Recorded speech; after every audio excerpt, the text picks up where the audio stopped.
ਅਗਲੀ ਖਬਰ ਦੇ ਵੱਲ ਵਧੀਏ ਤੇ ਗੱਲ ਕਰੀਏ ਮੀਡੀਆ ਦੀ। ਅਜੀਤ ਦੇ ਸੰਪਾਦਕ ਬਰਜਿੰਦਰ ਹਮਦਰਦ ਨੂੰ ਵਿਜੀਲੈਂਸ ਨੇ ਤਲਬ ਕੀਤਾ ਸ਼ਰਮਾ ਜੀ, ਪੂਰਾ ਮਾਮਲਾ ਕੀ ਹੈ? ਦੇਖੋ, ਜੰਗੇ ਆਜ਼ਾਦੀ ਯਾਦਗਾਰ ਕਹਿੰਦੇ ਪ੍ਰਕਾਸ਼ ਸਿੰਘ ਬਾਦਲ ਦਾ ਸੁਪਨਾ ਸੀ। ਜੇਕਰ ਚੰਡੀਗੜ੍ਹ ਇੱਥੋਂ ਜਲੰਧਰ ਤੋਂ ਗੱਲ ਕਰੀ ਤਾਂ ਜਲੰਧਰ ਤੋਂ ਮਹਿਜ 17 ਕਿਲੋਮੀਟਰ ਦੀ ਦੂਰੀ ਤੇ ਕਰਤਾਰਪੁਰ ਦੇ ਵਿੱਚ ਬਣਿਆ ਜੰਗੇ ਆਜ਼ਾਦੀ ਯਾਦਗਾਰ। ਬਹੁਤ ਮਤਲਬ ਕਿ ਮਨ ਨੂੰ ਸਕੂਨ ਦਿੰਦਾ ਹੈ, ਆਜ਼ਾਦੀ ਘੁਲਾਟੀਆਂ ਤੇ ਮਤਲਬ ਕਿ ਮਾਣ ਕਰਾਉਂਦਾ ਹੈ ਕਿ ਹਾਂ ਅਸੀਂ ਉਹਨਾਂ ਦੀ ਔਲਾਦ ਹਾਂ, ਉਹਨਾਂ ਦੀ ਪੀੜ੍ਹੀ ਚੋਂ ਆ, ਉਸ ਮਿੱਟੀ ਚੋਂ ਆ।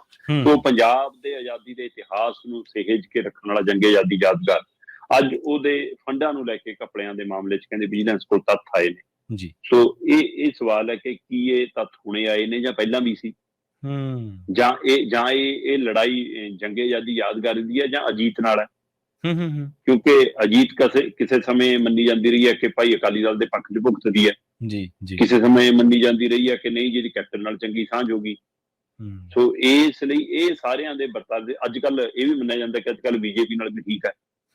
ਸੋ ਇਸ ਲਈ ਕੀ ਉਹ ਰਾਜਨੀਤੀ ਦਾ ਸ਼ਿਕਾਰ ਹੈ ਅਜੀਤ ਤੇ ਉਹਦੇ ਮਾਲਕ, ਕਿਉਂਕਿ ਬਰਜਿੰਦਰ ਸਿੰਘ ਹਮਦਰਦ ਕੱਲੇ ਅਜੀਤ ਅਖਬਾਰ ਦੇ ਸੰਪਾਦਕ ਨਹੀਂ ਹੈਗੇ। ਠੀਕ ਹੈ, ਉਹ ਰਾਜ ਸਭਾ ਦੇ ਮੈਂਬਰ ਵੀ ਰਹੇ ਨੇ, ਹੈਨਾ। ਉਹ ਪੰਜਾਬ ਦੇ ਸਰਗਰਮ ਇੱਕ ਚੇਤਨ ਦਿਮਾਗਾਂ ਦੇ ਵਿੱਚੋਂ ਇੱਕ ਵੀ ਗਿਣੇ ਜਾਂਦੇ ਨੇ, ਹੈਨਾ। ਉਹ ਕਈ ਰਾਜਨੀਤਿਕ ਪਾਰਟੀਆਂ ਦੇ ਸਲਾਹਕਾਰ ਵਜੋਂ ਵੀ ਮੰਨੇ ਜਾਂਦੇ ਨੇ, ਹੈਨਾ। ਤੇ ਇਸ ਦੇ ਨਾਲ ਉਹ ਜੰਗੇ ਆਜ਼ਾਦੀ ਯਾਦਗਾਰ ਨੂੰ ਚਲਾਉਣ ਵਾਲੀ ਧਿਰ ਵਜੋਂ ਵੀ ਸ਼ਾਮਲ ਨੇ। ਅਸਲ ਦੇ ਵਿੱਚ ਜੰਗੇ ਆਜ਼ਾਦੀ ਯਾਦਗਾਰ ਦੀ ਉਪਜ ਜੇਕਰ ਹੋਈ ਹੈ ਤਾਂ ਉਹ 300 ਸਾਲਾ ਅਨੰਦਪੁਰ ਸਾਹਿਬ ਦੇ ਵਿੱਚ ਦੌਰਾਨ ਬਣੇ ਵਿਰਾਸਤ ਖਾਲਸਾ ਤੋਂ ਬਾਅਦ ਹੋਈ ਹੈ। ਠੀਕ ਹੈ ਜੀ। ਵਿਰਾਸਤ ਖਾਲਸਾ ਦੀ ਜਿਹੜੀ ਸਾਰੀ ਕਮੇਟੀ ਸੀ ਉਹਦਾ ਪ੍ਰਬੰਧ ਵੀ ਕਿਸੇ ਸਮੇਂ ਬਰਜਿੰਦਰ ਹਮਦਰਦ ਕੋਲ ਸੀ। ਠੀਕ ਹੈ। ਤੇ ਕਹਿੰਦੇ ਉਸ ਗੱਲ ਤੋਂ ਜੱਥੇ ਗੁਰਚਰਨ ਸਿੰਘ ਟੌਹੜਾ ਨਾਰਾਜ਼ ਸੀ ਤੇ ਫਿਰ ਉਹ ਵੰਡ ਵਡਈਆ ਵੀ ਹੋਇਆ, ਟੁੱਟੜਈਆ ਵੀ ਹੋਇਆ। ਤੇ ਉਸ ਤੋਂ ਪਹਿਲਾਂ ਹੀ ਮਤਲਬ ਲਗਭਗ ਇਹ ਹੋਇਆ ਕਿ ਕੋਈ ਨਾ ਟੌਹੜਾ ਸਾਹਿਬ ਤੁਸੀਂ ਇਹਨੂੰ ਦੇਖ ਲਓ ਫਿਰ, ਹੈਨਾ। ਹਮਦਰਦ ਸਾਹਿਬ ਤੁਹਾਨੂੰ ਇੱਕ ਨਵਾਂ ਪ੍ਰੋਜੈਕਟ ਦਿੰਦੇ, ਤੁਸੀਂ ਉਹਦੇ ਪਰ ਕੰਮ ਕਰ ਲਓ। ਸੋ ਉਹ ਚੋਂ ਫਿਰ ਜੰਗੇ ਆਜ਼ਾਦੀ ਯਾਦਗਾਰ ਜੰਮੀ ਤੇ ਇਹਦੇ ਫਾਊਂਡਰ ਮੈਂਬਰ ਵੀ ਨੇ ਤੇ ਇਹਦੀ ਕਮੇਟੀ ਦੇ ਮੈਨੇਜਮੈਂਟ ਕਮੇਟੀ ਦੇ ਮੁਖੀ ਵੀ ਨੇ ਬਰਜਿੰਦਰ ਹਮਦਰਦ ਜੀ। ਤੇ ਉਹਦੇ ਵਿੱਚ ਸਤਨਾਮ ਸਿੰਘ ਮਾਣਕ ਵੀ ਨਾਲ ਨੇ, ਉਹਦੇ ਵਿੱਚ ਸਕੱਤਰ ਵਜੋਂ ਇਸ ਮੌਕੇ, ਪਹਿਲਾਂ ਸਕੱਤਰ ਹੋਰ ਸੀ, ਹੁਣ ਸਕੱਤਰ ਮਤਲਬ ਲਖਵਿੰਦਰ ਜੌਹਲ ਵੀ ਨੇ।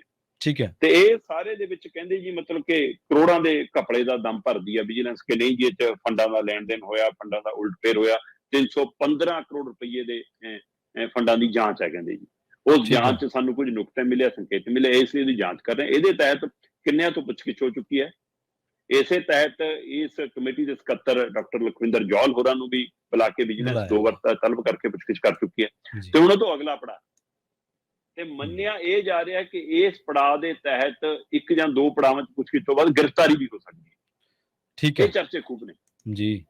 ਇੱਕ ਪਾਸੇ ਅਜੀਤ ਅਖਬਾਰ ਕਹਿੰਦਾ ਸਾਡੇ ਇਸ਼ਤਿਹਾਰ ਬੰਦ ਕਰਤੇ ਜੀ, ਇੱਕ ਪਾਸੇ ਅਜੀਤ ਅਖਬਾਰ ਕਹਿੰਦਾ ਜਾਂ ਬਰਜਿੰਦਰ ਹਮਦਰਦ ਕਹਿੰਦੇ ਨੇ ਜੀ ਪੰਜਾਬ ਦੇ ਵਿੱਚ ਮੀਡੀਆ ਨੂੰ ਆਜ਼ਾਦ ਹੋ ਕੇ ਕੰਮ ਨਹੀਂ ਕਰਨ ਦਿੱਤਾ ਜਾ ਰਿਹਾ। ਜਿਹੜੇ ਸਾਡੇ ਵਰਗੀ ਐਡੀ ਬੜੀ ਧਿਰ ਨੂੰ, ਅਖਬਾਰ ਨੂੰ ਨਹੀਂ ਟਿਕਣ ਦਿੰਦੇ, ਉਹ ਸੋਸ਼ਲ ਮੀਡੀਆ ਵਾਲਿਆਂ ਨੂੰ, ਉਹ ਛੋਟੇ ਅਦਾਰਿਆਂ ਨੂੰ ਕਿੱਥੇ ਟਿਕਣ ਦਿੰਦੇ ਹੋਣਗੇ। ਇੱਕ ਪਾਸੇ ਇਹ ਪਹਿਲੂ ਹੈ।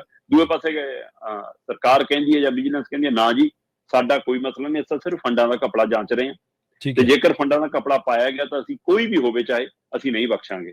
ਸੋ ਉਮੀਦ ਕਰਦੇ ਹਾਂ ਕਿ ਇਸੇ ਤਰ੍ਹਾਂ ਹੀ ਜਾਂਚ ਨਿਰਪੱਖ ਹੋ ਜਾਵੇ ਤੇ ਫਿਰ ਜਿਹੜਾ ਦੋਸ਼ੀ ਹੋਵੇਗਾ ਉਹ ਸਾਹਮਣੇ ਆ ਜਾਏਗਾ।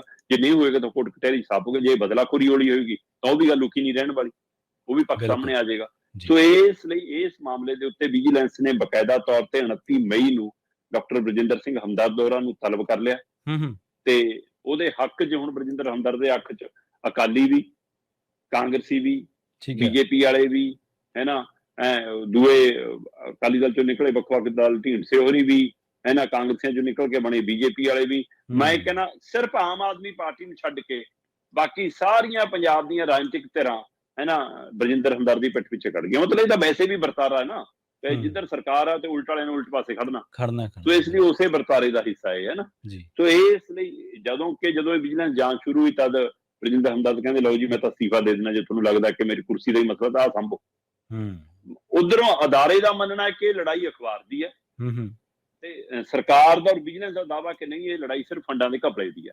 ਸੋ ਜੀ ਹੁਣ ਇਹ ਆਉਣ ਵਾਲੇ ਸਮੇਂ 'ਚ ਸਾਫ਼ ਹੋ ਜਾਏਗਾ। ਪਰ ਜਿਸ ਵੱਲ ਨੂੰ ਵਧਿਆ ਜਾ ਰਿਹਾ ਉਸ ਤੋਂ ਅੰਦਾਜ਼ੇ ਪੰਜਾਬ 'ਚ ਲੱਗ ਰਹੇ ਨੇ ਕਿ ਇਹ ਮਾਮਲਾ ਗ੍ਰਿਫਤਾਰੀ ਤੱਕ ਜਾ ਕੇ ਰੁਕ ਸਕਦਾ ਬਰਜਿੰਦਰ ਹਮਦਰਦ ਜੀ।